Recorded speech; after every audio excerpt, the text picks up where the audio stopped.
everyone, welcome back to the session. कैसे आप सभी लोग? Good evening everyone.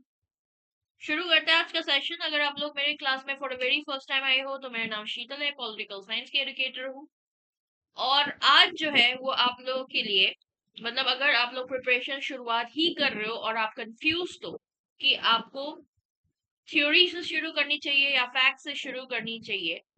बहुत सारे लोग फैक्ट्स ही पढ़ के जाता है क्योंकि फैक्ट्स का लेवल जो है बहुत ज्यादा पूछने लग गया है ना। तो इसीलिए बहुत सारे लोग फैक्ट्स के साथ शुरुआत कर देते हैं। बट असल में जब आप प्रिपरेशन शुरू करते हो तो क्या आप लोगों को सबसे पहले थ्योरी करना चाहिए या फैक्ट्स पढ़ना चाहिए, उसके बारे में हम आज के सेशन में डिस्कस करने वाले हैं। तो बिना टाइम वेस्ट करें शुरू करते हैं।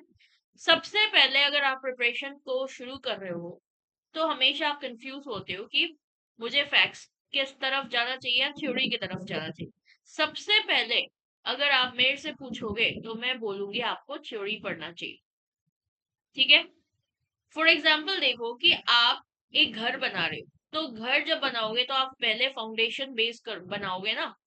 फाउंडेशन जब स्ट्रांग होगा तभी तो दीवारें बनाओगे, दीवारें तभी तो टिकेगा। तो इसलिए आपका थ्योरी जो है वो फाउंडेशन है, यानी कि स्ट्रेंथ स्टेबिलिटी आपके थ्योरी बनाएगा। आपको डायरेक्शन आपका स्ट्रक्चर वो आपके थ्योरी बनाएगा। ठीक है। बिगर पिक्चर को समझने में आपको इजी वे आउट जो है वो देगा। बट फैक्ट्स जो है वो आपका ब्रिक्स की तरह है। छोटे छोटे पीसेस जो है वो आप जुड़ेंगे ताकि वो पूरा कंटेंट जो है वो बिल्ट हो जाए। ठीक है। जब आपका फाउंडेशन बहुत अच्छा होता है तब ये सारे चीजें जो है वो रखने में बहुत सही लगता है। अगर आप लोगों को थ्योरी पता नहीं है बट फैक्ट्स पता है तो कोई फायदा नहीं है। डिटेल्स ही मदद करेंगे आपको डेट्स नेम बुक एग्जाम्पल ये सब याद करने में। ठीक है। आप लोगों को रोल्स की थ्योरी पता नहीं है, हीगल की थ्योरी पता नहीं है, बस उनकी किताबें पता है। क्या सिर्फ किताबें पढ़ने से आपका एग्जाम क्लियर हो जाएगा? नहीं होगा। ठीक है। तो इसीलिए स्ट्रॉन्ग फाउंडेशन बनाना बहुत ज्यादा इंपॉर्टेंट है, रादर देन आप सिर्फ फैक्ट्स पढ़कर जाओ। क्योंकि फैक्ट्स का क्या है, फैक्ट्स कभी किसी के नहीं होते। क्योंकि फैक्ट्स याद करना बहुत ज्यादा डिफिकल्ट होता है। आप कितने बार भी रिवाइज कर लो, आप कितने बार भी पढ़ लो, फैक्ट्स दिमाग में नहीं रहता उतना देर। तो इसीलिए it's better to understand the topics first and then facts later on. ठीक है। फिर उसके बाद आप अगर ये चीज को लेकर कंफ्यूजन भी हो तो मैं आप लोगों के लिए एक स्ट्रैटेजी भी लेकर आई हूँ बैलेंस तरीके का प्रिपरेशन करने के लिए, स्मार्ट अप्रोच या फिर स्मार्ट प्रिपरेशन के लिए। सबसे पहले आप 3 फेजेस में डिवाइड करोगे, phase 1 phase 2 and phase 3। Phase 1 में आपको कंसेप्ट पढ़ना है, थ्योरी पढ़ना है, उसका meaning features theory thinkers criticism examples ये सारा चीज पढ़ना है ताकि एक फाउंडेशन जो है वो बिल्ड कर सके। ये सबसे इंपॉर्टेंट फेज है। अगर आपने समझ लिया कंसेप्ट, इस थिंकर ने ये कंसेप्ट दिया है, उस कंसेप्ट का नाम क्या है, उस कंसेप्ट का मतलब क्या है। सपोज मान लो हीगल ने जर्मन आइडियलिज्म दिया, जर्मन आइडियलिज्म है क्या, फिलोसॉफिकल कंसेप्ट है क्या, सोशल कॉन्ट्रैक्ट थ्योरी है क्या। ये सब आप लोगों ने समझ लिया तो मतलब आपका बेस बन चुका है। फिर उसके बाद आप फैक्ट्स पढ़ना शुरू करो। 20% फैक्ट्स, बुक्स पढ़ना है, ईयर्स पढ़ना है, committees commission articles constitutional provisions important terms. ठीक है। क्योंकि फैक्ट्स जो है वो आपके कंसेप्ट के साथ कनेक्ट बनाएगा। And last and final phase which is the phase 3 10%। तो इसमें आपको प्रैक्टिस करना है, चाहे वो PYQ हो, चाहे वो आपके MCQ हो। ठीक है।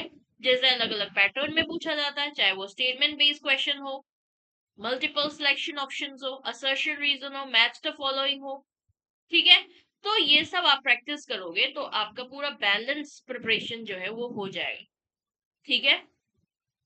फिर 80-20 rule, smart preparation right balance के साथ, यानी कि 80% आपको कंसेप्ट और थ्योरीज को पढ़ना है और आपका 20% फैक्ट्स पढ़ना है। जैसे आप लोगों ने सुना होगा कि UGC ने अपना जो है हायरिंग जो है वो UPSC के जो है मेंबर्स को, जिन्होंने मेंस क्लियर कर रखा है पर इंटरव्यू पास नहीं किया है ना, तो इन लोगों को हायरिंग चल रहा है। तो इसका मतलब क्या है, ये लोग कहाँ पर काम आएगा एक्चुअल में, एक्चुअल में आपके क्वेश्चन मेकिंग, क्वेश्चंस कैसे बना रहा है उस पे काम आएगा। यानी कि आप लोगों का जो हर एजुकेटर्स आज के डेट पर बोल रहा है कि पीवाईक्यू बेसिस पर कंटेंट बना रहा है, पीवाईक्यू बेसिस पर आप लोगों के एग्जामिनेशन का क्वेश्चन आ रहा है, इतना रिपीटेड पीवाईक्यू देखे जा रहा है, तो वो चीज बदल जाएगा। इंस्टेड आप लोगों को application based question, theoretical question ज्यादा देखने को मिलेगा।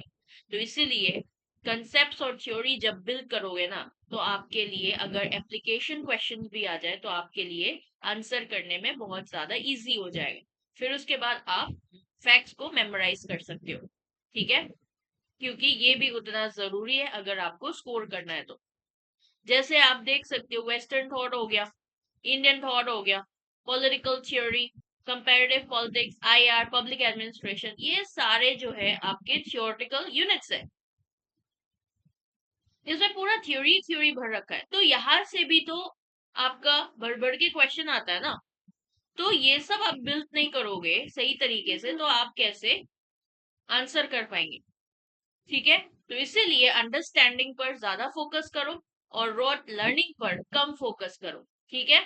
मैं ये नहीं कहती आपको नहीं करना चाहिए, ऑब्वियसली करना चाहिए, जैसे international organisation, committees, committee commissions, articles, amendments, बहुत सारे चीजें आपको लर्न करने के लिए। तो उसमें तो ऑब्वियसली आप पढ़ोगे ना, याद करोगे ना, बट थ्योरी को बेस बनाओ सबसे पहले। उसके बाद आप इस सीक्वेंस को फॉलो कर सकते हो। Theory, core idea, meaningful nature, features, types, theory के फाउंडेशन बनाओ पहले। फिर उसके बाद उसको थिंकर्स के साथ आप लिंक करो, इन आइडियाज को स्कॉलर्स के साथ कंसेप्ट को जोड़ो कि किस कंसेप्ट को किस स्कॉलर्स ने दिया है, उनका आइडियाज क्या है, उनका कंट्रीब्यूशन उस थ्योरी को लेकर क्या है, उनका पर्सपेक्टिव क्या है, रेलेवेंस समझो। उसके बाद आप फैक्ट्स जो है जोड़ सकते हैं, जैसे कि उनके बुक्स, ईयर्स, ठीक है, इंपॉर्टेंट डिटेल्स। फिर उसके बाद आप एमसीक्यूज और पीवाईक्यू सॉल्व कर सकते हो, क्योंकि प्रैक्टिस इज द की।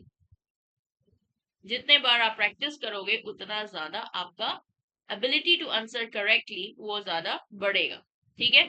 तो ये आपके सीक्वेंस आपको फॉलो करना चाहिए और आप एग्जाम रेडी हो जाओगे। तो बस यही था, आप लोगों को बताना था ये कैसे क्या किस तरीके से कर सकते हैं। और साथ के साथ अगर आप लोग एटम बैच को ज्वाइन करना चाहते हो यूजीसी नेट पॉलिटिकल साइंस दिसंबर 2026 प्रिपरेशन के लिए, तो you can join the course now. Unit number 2 western thought चल रहा है अभी हाल फिलहाल में, और इम्पोर्टेंट थिंकर्स का सीक्वेंस जो है वो आने वाला है, तो इसीलिए do join the session. Monday से आप लोग का इम्पोर्टेंट थिंकर्स का जो सेशन है वो आने वाला है, ठीक है। तो ये सारे जो प्रीमियम कोर्स के जो फीचर्स है इसके साथ आप लोगों को पूरा एटम बैच जो है वो मिलेगा। तो do join the course now.